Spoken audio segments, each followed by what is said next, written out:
یو شتمن سړي د خپل کور له کړکۍ څخه د باندې کتل چې په یو فقیرې سترګې ولګېدې چې د نوموړي د کور مخکې د ډیران په کچره کې څه لټوي.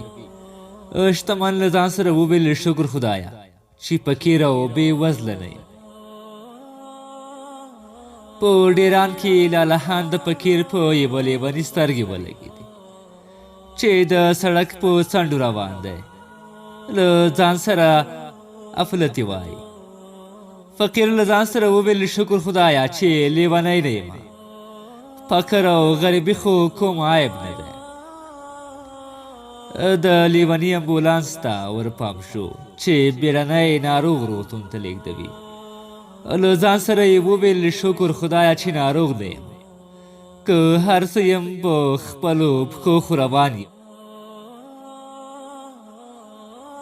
د ناروغ په روغتون کې به داسې جسد سترګې ولګېدې چې ساه یې ختلې وه او کورنۍ یې د تکفین په موخه د وروستي ځل لپاره کور ته لیږداوه. له ځان سره یې وویل خدایه شکر چې ژوندی یم، ناروغي به هم تېره شي. یوازې مړی و چې د شکر ادا کولو فرصت یې نه درلوده. د دې لپاره چې د ژوند په قدر پوه شئ، کله ناکله روغتون، زندان او حیدرې ته سر ورښکاره کړئ تر څو په خپل حال شکر وباسئ.